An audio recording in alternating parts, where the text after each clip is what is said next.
안녕하세요. 에스더 선생님과 함께하는 실천하는 가정 수업입니다. 지난 시간에 선생님이 예고를 한 대로 오늘은 주생활 마지막 시간으로 61쪽에서 65쪽까지 진도를 다 나가도록 하겠습니다. 선생님이 오늘은 교과서를 활용해서 수업할 거니까 교과서가 없는 친구들이 있다면 지금 영상을 멈추고 교과서를 준비하시기 바랍니다. 네, 그럼 모두 다 준비가 됐다고 선생님 믿고 수업 시작하겠습니다.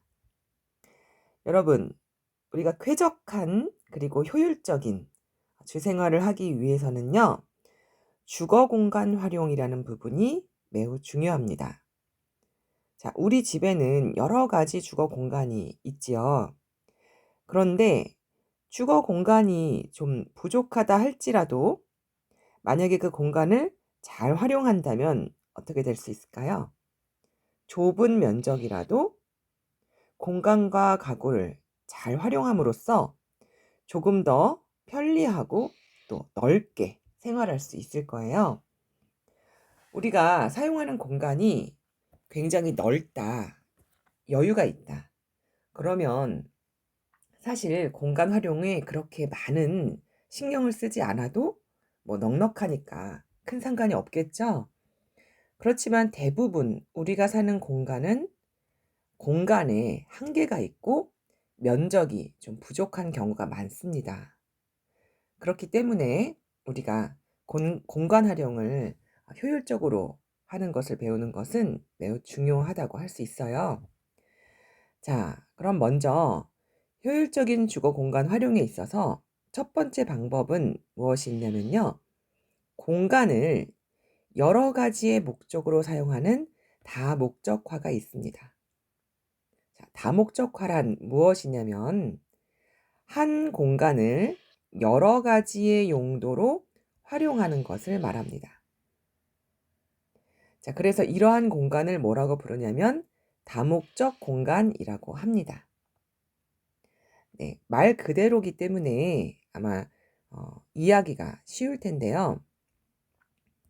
하나의 공간을 가지고 있지만 그것을 여러 가지의 목적으로 사용하는 것인데 예를 들어보면 이런 것이죠. 우리 집 공간의 중요한 부분 중에 거실이 있죠. 모든 가족들이 함께 모여서 생활하는 공동생활 공간인 거실, 그리고 식사실, 자, 그리고 가사 작업 공간인 부엌. 이렇게 이 세 가지의 공간을 다양하게 활용을 해보는 건데요. 자, 여기 밑에 보면요.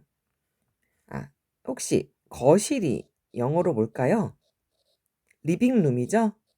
그래서 리빙룸은 거실은 이 앞에 있는 L자를 따서 L이라고 하고요. 또 식사실은 또 영어로 뭐라고 표현할까요? 다이닝룸이죠? 그래서 D자를 따서 식사실을 D라고 표현하고요. 또 부엌은 영어로 키친이죠. 그래서 앞에 K자를 땁니다. 그래서 우리 주거학에서는 거실은 L, 식사실은 D, 부엌은 K로 표시해요. 그래서 옆에 영어로 나오는 부분들을 이해를 했으면 좋겠습니다. 자, 그래서 다시 돌아와서 다목적 공간으로 활용하기 위해서요. 이 거실, 식사실, 부엌을 하나의 공간 혹은 두 개의 공간으로 분리해서 사용하는 것을 선호하는데요. 자, 먼저 첫 번째 예를 볼게요. 거실 겸용 식사실입니다. 즉, 거실과 식사실을 한 공간에 배치하는 거죠. 이거를 LD형이라고 부릅니다. 그래서 여기 보면은 거실이 있고 여기 식사하는 공간이 있는데 이 두 가지를 어떻게 했죠? 하나의 공간으로 사용했죠. 자, 이런 공간의 장점은 뭐가 있냐면 가족이 단란하게 식사할 수 있어요. 왜 그러냐면 옆에서 막 조리를 하고 있고 또 싱크대가 있어서 뭔가 설거지할 그릇들이 놓여 있다면 좀 분위기가 어수선할 수가 있죠. 그런데 이렇게 공동생활 공간인 거실과 식사실을 하나로 묶어서 사용함으로써 안정되고 뭔가 단란한 그런 분위기를 연출할 수가 있다는 겁니다. 자, 다음으로요. 식사실과 부엌을 함께 두는 DK형입니다. 이 유형은 우리나라의 아파트 구조에서도 많이 활용하고 있는 그런 어, 도면이라고 볼 수가 있는데요. 이쪽에 보면은 싱크대 및 조리대, 즉 부엌에 해당하는 부분이 있고요. 이쪽에 식탁을 놓아서 식사실로 활용을 했네요. 근데 이 두 가지를 분리하지 않고 하나의 공간으로 묶었습니다. 자, 이러한 공간은 어떠한 장점이 있을까요? 그렇죠. 조리대에서 음식을 준비를 하고, 즉 부엌에서 요리를 하고요. 바로 식사실로 옮기기가 편하겠죠. 붙어 있으니까. 그래서요. 능률적입니다. 능률적으로 식사를 준비할 수가 있지만 어, 바로 옆에 뭐 조리대라든지 또 개수대라든지 여러 가지 조리에 필요한 그 부엌 공간의 물건들이 보이잖아요. 그렇기 때문에 분위기가 식사 분위기가 다소 좀 소란스럽거나 또 좀 보기에 복잡해 보일 수가 있습니다. 그래서 조금 더 단란한 분위기를 내기는 좀 어렵다. 자, 이런 장단점이 있고요. 마지막으로 LDK형이라고 해가지고요. 거실과 식사실과 부엌을 모두 다 한 공간에 둔 이러한 것이 있습니다. 지금 여기 그림에서도 보면요. 거실이 있고요.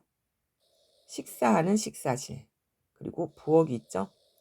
이게 모두 다 한 공간에 이렇게 들어있죠. 자, 그러면 이런 LDK형의 장점은 뭐가 있을까요? 좁은 공간에 활용하기가 좋겠죠. 집을 샀는데 혹은 집을 이사갈 집을 얻었는데 갔더니 식사실이나 부엌이나 거실이 따로따로 공간이 분리되어 있지 않은 거예요. 그래서 공간이 하나밖에 없어요. 그럴 경우에는 이렇게 좁은 공간에다가 거실과 식사실과 부엌을 함께 배치를 해서 필요를 다 충족시킬 수밖에 없겠죠. 그리고 좁은 공간에만 적합하다 꼭 그렇게 볼 수는 없는 게 또 어떤 면이 있냐면 넓은 집이라고 하더라도요. 나는 공간을 분리해 가지고 좁아 보이는 게 싫어. 그래서 나는 통짜로 공간을 하나를 다 써서 우리 집이 굉장히 넓어 보이게 하고 싶어. 이렇게 하는 집들도 이런 공간을 선호합니다. 그리고 또 이런 경우도 있어요. 음 가족 중에 한 사람이 여기서 요리를 합니다. 그리고 또 어떤 사람은 밥을 먹어요. 또 어떤 가족은 거실에서 뭐 TV를 본다든지 휴식을 취하고 있어요. 그런데 우리 가족은 서로 함께 이렇게 소통하는 것을 좋아하는 가족이에요. 분리되어 있는 것보다. 그래서 요리를 하면서 식사하는 사람들과도 대화하고 싶고 뭐 이렇게 서로서로 함께 소통하는 것을 좋아한다. 이럴 경우에는요. 따로 분리하지 않고 이렇게 LDK형으로 한꺼번에 공간을 배치하는 경우들도 있어요.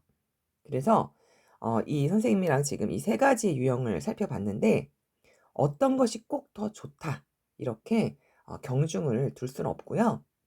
가족의 생활 양식에 맞춰서 더 적합한 부분이 뭔가 이렇게 살펴서 배치를 하면 그것이 맞겠다고 할 수 있습니다. 자, 그리고 우리 한 가지 더 살펴본다면 일실형 주택이라는 게 있어요. 혹시 여러분들 원룸이라는 거는 아마 다 들어봤을 거예요.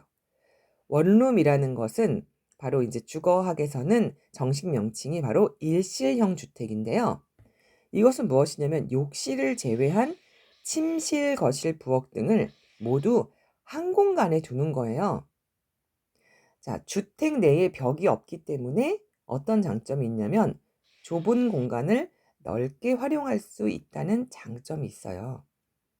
자, 하지만 단점은 뭐냐면은 각 공간의 독립성을 확보하는 데 어려움이 있죠. 자, 내가 침실이 있는데 그 바로 옆에 선생님 그림을 좀 그려볼게요. 자, 일실용 공간은요. 욕실만 요렇게 따로 공간을 분리해 놓고 나머지는 다 한 공간에 두는 건데, 예를 들어서 내 침실이 여기 있어요. 침대가 여기 있는데 또 이쪽에는 싱크대가 배치가 돼 있는 거예요. 그럼 어떨까요? 뭐 여러 가지 음식을 조리하는 과정에서 일어나는 냄새나 또 연기 이런 부분들이 내 침실로 바로 들어가서 내 뭐 이불이나 옷이나 이런 데 베일 수도 있고 여러 가지 불편함이 있겠죠? 그래서 일실용 공간의 장점은 이렇게 좁은 공간 안에 여러 가지를 활용해서 활용도가 높다는 것은 있지만 독립성 확보에 있어서는 어떻다? 네, 어려움이 있다라는 그러한 단점이 있습니다. 자, 다목적 공간의 활용은 이런 정도로 함께 볼 텐데요. 이게 바로 밑에 선생님이 아까 이야기한 일실형 주택의 예예요. 여기 보면은 식탁처럼 보이는 이런 공간이 있네요. 식사실, 또 부엌, 여기 싱크대가 있네요. 부엌이 있고요. 그 위에 한 공간에 침실이 있어요. 이런 것들이 바로 일실형 주택인데요. 그래도 이 집 같은 경우는 한 공간에 다 두긴 두었지만 계단을 활용해서 침실은 위층으로 올라가도록 배치를 했네요. 복층으로 구성을 했죠. 그래서 그나마 시각적으로는 침실의 독립성을 확보했다. 이렇게 볼 수가 있네요. 왜냐면 밑에서는 위에 침실이 보이지 않으니까 침실의 독립성을 어느 정도 확보했다라고 볼 수 있지만, 아까 선생님이 이야기한 대로 뭐 부엌에서 조리했던 모든 냄새나 뭐 그런 소리들은 다 위로 올라가겠죠. 그런 한계점이 있습니다. 자, 그다음에 여기 왼쪽에 보니까 여러분들 방하고 비슷한 방이 있네요. 이렇게 침대가 있고요. 또 이렇게 소파가 있어서 쉴 수 있는 공간이 있어요. 휴식하는 공간인데, 또 오른쪽에 보니까 여기 이렇게 책상이 있네요. 공부하는 공간이 있어요. 자, 이랬을 때 공부를 하다가 침대가 보이면 사실 눕고 싶기도 하고 좀 집중력이 떨어질 수 있어요. 그래서 책장을 이용해 가지고 이쪽에 여러분들 만약에 책상이 있다. 그럼 이쪽에 책상을 두고요. 이쪽에 침대를 둬서 공간을 분리하는 거죠. 그럼 시선이 차단되니까 공부할 때 쉬고 싶은 마음이 좀 덜하기도 하고, 또 쉴 때는 마찬가지로 책상이 보이지 않아서 충분하게 좀 정말 휴식만 취할 수 있도록 그렇게 할 수 있겠죠. 네, 그래서 여기 그림에는 거실이라고 했는데 침실과 예를 들어서 공부방을 같은 공간에 구성할 때는 이런 식으로 활용하면 좋습니다. 여러분들도 집에서 혹시 나는 공부방이 따로 없다, 그런 경우는 이렇게 책장 같은 것들, 파티션을 좀 준비해서 쉬는 공간과 공부하는 공간을 분리해주면 훨씬 더 공부에도 집중이 되고 잘 때도 더 휴식을 잘 취할 수 있을 것 같습니다. 자, 우리 다음으로요. 공간의 입체적 활용을 볼 텐데요. 이 공간의 입체적 활용에는 이렇게 여러분들이 별표를 크게 쳐놓으세요. 공간을 입체적으로 활용하는 방법은 우리 주거 공간을 효율적으로 활용하는데 아주 유용한 방법입니다. 자, 좁은 면적의 공간이 있어요. 이것을 효율적으로 활용하는 방법인데요. 자, 여기서는 예가 중요해요. 자, 예를 들어서 바닥부터 천장까지 수직적인 공간에 신발장이나 붙박이장 같은 걸 설치하는 거예요. 자, 이게 첫 번째 예입니다. 동그라미 1번. 여기 그림을 보면 알 수 있는데요. 이게 이제 부엌 공간인데요. 부엌에 필요한 이런 개수대, 이건 당연히 이제 있어야 되는데, 이 아래에서 위까지 천정까지 닿는 수납장을 이렇게 설치했고요. 이쪽도 마찬가지죠. 천정까지 다 활용해서 붙박이장을 설치했어요. 자, 이랬을 경우에 만약에 이런 공간들을 다 바닥에다가 내려놨다고 생각해 보세요. 그럼 공간이 부족하겠죠. 자, 그런데 이렇게 천정까지 수납장을 벽에다 붙여서 이렇게 짜 맞춤으로써 이 안에 여러 가지 물건들을 많이 수납할 수가 있겠죠. 그래서 대표적으로 공간의 입체적 활용은 이렇게 수납장을 천정의 공간까지 활용하는 이런 신발장이라든지 북박이장 같은 게 대표적으로 있습니다. 자, 두 번째는 뭐가 있냐면요. 침대 아래나 계단 아래 같은 공간에 수납 공간을 넣는 거예요. 자, 여기도 역시 보면 2층으로 올라가는 계단이 이렇게 보이죠? 2층으로 올라가는 계단이 보이는데 그 밑에 공간을 그냥 벽이나 혹은 비워두는 공간으로 두지 않고요. 수납함을 짜서 넣었네요. 그래서 여기에 많은 책도 넣었고요. 지금 보니까 가방도 걸었고 바구니를 활용해서 여러 가지 물건들을 수납할 수가 있겠죠. 자, 마찬가지예요. 여기 2층 침대가 있는데 위에는 침실로 활용하고 밑에는 수납함을 짜 넣었습니다. 이렇게 비어있는 공간을 여러 수납장으로 활용을 할 수가 있다.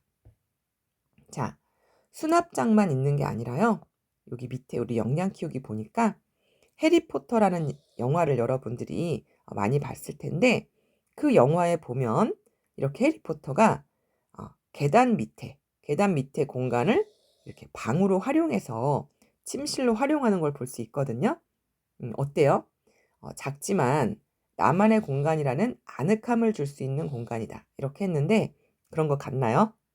자, 이런 식으로 수납함을 넘어서서 공부방이나 침실로 이렇게 계단 밑에 공간을 활용할 수도 있다라는 얘기고요. 자, 세 번째는요. 가구의 위쪽이나 아래에 수납함을 배치하는 거예요. 이게 세 번째입니다. 자, 선생님 그림 하나 그려볼까요? 이렇게 방에 여러분들이 장롱이나 이런 게 있는 경우들이 있을 거예요. 자, 장롱이 있는데 천정 위에 공간이 비었다 하면은 요런 수납함 같은 거, 박스를 올려두어서 여기에 좀 철이 지난 그런 옷이라든지 혹은 장난감, 또 안 보는 책들 같은 그런 것들을 이 위에 공간에다가 이렇게 배치할 수 있겠죠. 그래서 가구 위나 아래에 수납함을 배치하는 그런 방법도 입체적으로 활용하는 방법입니다. 자, 네 번째는요. 베란다라든지 다용도실에 구석진 공간이 있을 거예요. 특별히 많이 활용하지 않는 그런 구석진 공간에 선반을 달아서 공간을 활용할 수 있겠습니다. 그렇겠죠? 선반을 달면 여러 가지로 활용이 가능할 거예요. 자, 다섯 번째로요. 가구를 이용해서 공간을 활용하는 방법이에요. 그래서 2층 침대를 활용하거나, 그쵸? 여기 밑에도 그림에 보면 1층, 2층에 침대를 모두 다 배치를 하면 한 명이 아니라 두 명이 잘 수 있는 공간이 나올 것이고요. 혹은 접이식 가구, 또 가변형 가구.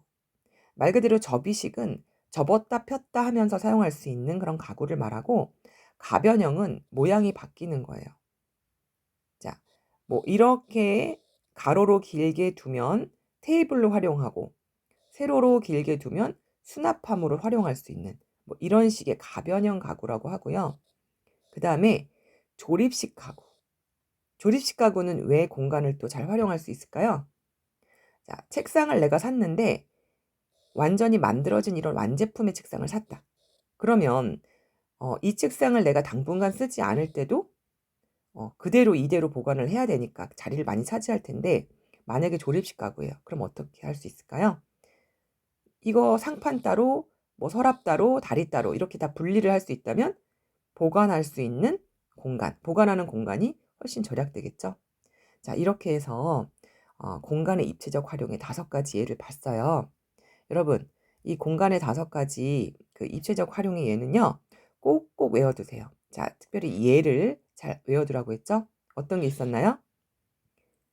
신발장이나 북박이장, 또 침대나 계단 아래 공간, 그 다음에 가구 위나 아래의 공간, 그리고 베란다의 구석진 공간 같은 데 선반, 그 다음에 가구를 활용한다. 이렇게 5가지가 있었습니다.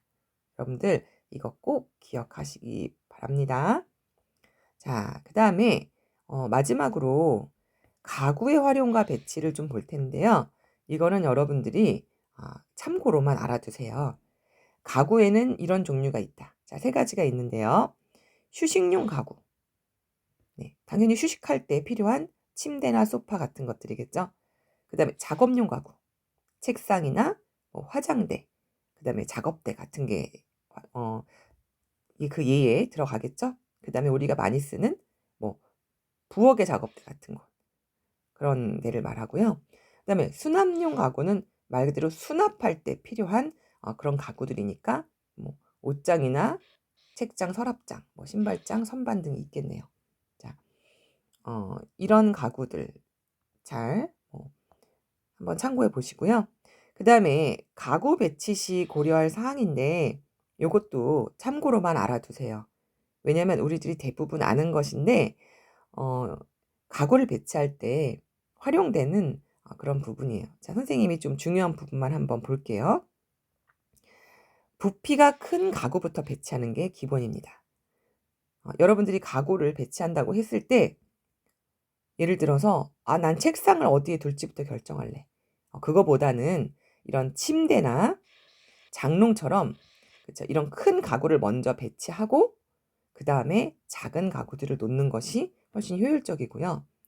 그다음에 이 부분을 좀 잘 봐야 돼요. 콘센트나 스위치를 막지 않도록 배치를 해야 되는데 이러한 부분을 좀 고려하지 않고 큰 가구를 배치했다가 불편을 좀 겪는 경우도 있겠죠.